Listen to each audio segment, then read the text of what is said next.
بسم اللہ الرحمن الرحیم۔ السلام علیکم۔ ریفریجریٹر ہماری زندگی کی ایک ناقابل یقین ایجاد ہے۔ فریج سے پہلے کے دور میں لوگوں کو یا تو اس کے فنا ہو جانے کی وجہ سے کھانا چھوڑ جانا پڑتا تھا یا پھر انہیں طویل عرصے تک خوراک کو محفوظ کرنے کے لیے سخت حربے اختیار کرنے پڑتے تھے۔ ہم جس عمر میں رہتے ہیں وہ سہولیات اور ساز و سامان سے بھرا ہوا ہے۔ ہمارے بہت سے کام الیکٹرانک آلات کے ذریعے انجام پاتے ہیں۔ جب سے ہمیں ہوش آیا ہے یہ تمام چیزیں ہمارے گھروں میں موجود ہیں۔ آئیے ان پھلوں، سبزیوں، دیگر کھانوں کے بارے میں پڑھتے ہیں جنہیں ہمیں اپنے فریج میں رکھنے کے بجائے کمرے میں رکھنا چاہیے۔ ٹماٹر فریج میں رکھیں یا نہیں؟ اس کا جواب: ٹماٹر کی ساخت نرم و نازک ہوتی ہے، اسے فریج میں رکھنے سے اس کی ساخت ٹوٹ جاتی ہے، یہ گدلا ہو جاتا ہے اور آہستہ آہستہ ناقابل استعمال۔ آلو بھی فریج کے ساتھ ٹھیک نہیں ہے، انہیں فریج میں رکھنے سے وہ زیادہ میٹھے ہو جاتے ہیں۔ فریج کے اندر ٹھنڈا ماحول آلو کے نشاستے کو توڑ دیتا ہے جس سے آلو میں مٹھاس بڑھ جاتی ہے۔ وہ ٹھنڈا ہونے پر آلو میں پائے جانے والے نشاستے چینی میں تبدیل ہو جاتے ہیں جس سے آلو کا ذائقہ ختم ہو جاتا ہے۔ آلو کو کاغذ کے تھیلے میں ٹھنڈی سیاہ الماری یا دراز میں رکھیں۔ میٹھے آلو کے لیے بھی یہی طریقہ ہے۔ ایشیائی ثقافت اور کھانا چاول پر بہت زیادہ انحصار کرتا ہے، جس کا مطلب ہے کہ کھانے کے بعد یا دن کے اختتام پر تقریباً ہمیشہ چاول بچا رہتا ہے۔ ہم تقریباً ہر روز چاول پکاتے ہوئے کھاتے ہیں، چاہے چاول کوکر کے سفید چاول میں بنے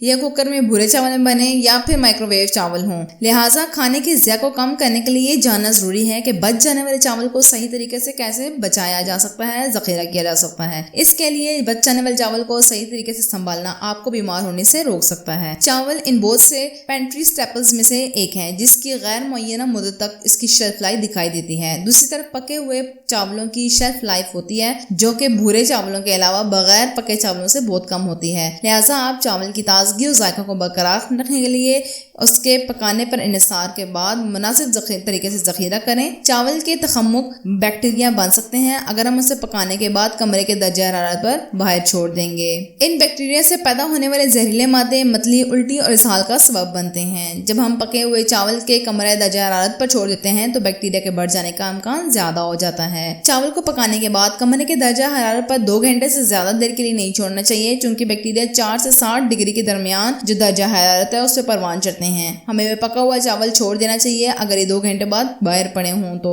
1 گھنٹے کے اندر فریج میں رکھنا بہتر ہے، لیکن کچھ ماہرین کا کہنا ہے کہ 2 گھنٹے ٹھیک ہیں۔ چاولوں کو دوبارہ گرم کرنے سے تخمک نہیں مارے جائیں گے۔ جو بالغ افراد آلودہ چاول کھاتے ہیں وہ عام طور پر 24 گھنٹوں کے اندر بغیر شدید طویل مدتی نقصان کے ٹھیک ہو جاتے ہیں، تاہم کمزور مدافعتی نظام والے یا چھوٹے بچے خطرات کا شکار ہو سکتے ہیں۔ فریج میں چاول کب تک رہیں گے؟ اگر ہم اسے دوبارہ گرم کرنے یا دن کے کھانے کے بعد رکھنے جا رہے ہیں تو ہمیں احتیاط سے چاول کو سنبھالنا چاہیے۔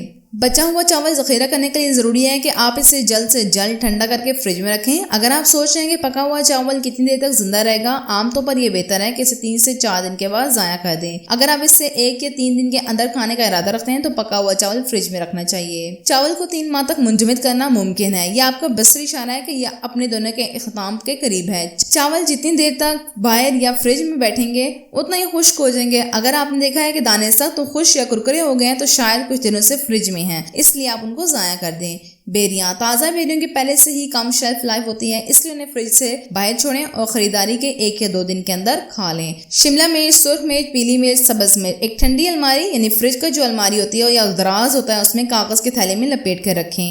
پیاز کے لیے بہترین جگہ ٹھنڈی سے الماری یا دراز میں کاغذ کے تھیلے ہیں۔ اگر اسے فریج میں رکھا جائے تو وہ نرم ہو جاتے ہیں اور قریبی کھانوں پر پیاز کی خوشبو پیدا کرتے ہیں، لہٰذا پیاز فریج میں نہ رکھیں۔ روٹی کو بھی فریج میں نہ رکھیں۔ روٹی میں گندوں میں نشاستے کے دانے ہوتے ہیں جو نمی میں ٹوٹ جاتے ہیں اور اس وجہ سے اپنی شکل کھو دیتے ہیں، اس سے روٹی باسی اور جلدی سوکھ جاتی ہے۔ آپ کو فریج میں روٹی رکھنے کا لالچ ہو سکتا ہے لیکن یہ حقیقت تیزی سے سوکھ ہو جاتی ہے۔ اس کے بجائے تازہ سلائس کے لیے اسے ٹھنڈی الماری یا بریڈ باکس میں محفوظ کریں۔ سیب، ٹماٹروں کی طرح سیب بھی فریج میں وقت گزارنے کے بعد ذائقہ و بناوٹ کھونے لگتے ہیں۔ انہیں کاؤنٹر پر چھوڑ دیں اور اگر آپ کرارا کاٹنا چاہتے ہیں تو کھانے سے 30 منٹ پہلے فریج میں رکھ دیں۔ شہد کو ٹھنڈے ماحول میں ذخیرہ کرنے کی ضرورت نہیں بلکہ اسے کمرے کے درجہ حرارت پر رکھنا چاہیے، کیونکہ یہ شہد کی قدرتی تازگی کو برقرار رکھنے میں مدد کرتا ہے۔ انتہائی سرد یا گرم، انتہائی گرم دونوں اس کے اصل ذائقے کو نقصان پہنچاتے ہیں۔ اسے ریفریجریٹر میں ذخیرہ کرنے سے اس کی شکل اور ساخت بدل سکتی ہے۔ اگر آپ کا لذیذ شہد فریج میں رکھا جائے تو وہ کرسٹلائز پیسچرائزڈ گن میں بدل جائے گا۔ خشک یعنی کہ تازہ اور زبردست شہد کے لیے اسے کمرے کے درجہ حرارت پر اور براہ راست سورج کی روشنی سے دور رکھیں۔ لہسن کے لونگ سرد درجہ حرارت میں اپنی ساخت اور سختی کو ڈھیلا کرنا شروع کر دیتے ہیں۔ لہسن کو فریج میں رکھنے سے اس کا ذائقہ بھی متاثر ہوتا ہے، لیکن یہ جاننا بھی ضروری ہے کہ آپ کٹے ہوئے یا پسے ہوئے لہسن کو فریج میں ایئر ٹائٹ کنٹینر میں رکھ سکتے ہیں۔ کیا آپ ہر کھانے کی شے کو فریج میں رکھتے ہیں؟ آپ جانتے ہیں کہ ایسی غذائیں جنہیں کبھی فریج میں نہیں رکھنا چاہیے، ان کھانوں کو فریج میں رکھنے سے ان کی غذائیت خراب ہو سکتی ہے اور ان کی تازگی بھی خراب ہو سکتی ہے۔ کچھ پھل سبزیاں ایسی ہیں جو آپ فریج میں نہیں رکھنی چاہیے، بلکہ کمرے کے درجہ حرارت پر ذخیرہ کریں تاکہ ان سے بہترین ذائقہ آپ حاصل کر سکیں۔ نیکسٹ ویڈیو تک کے لیے اللہ حافظ۔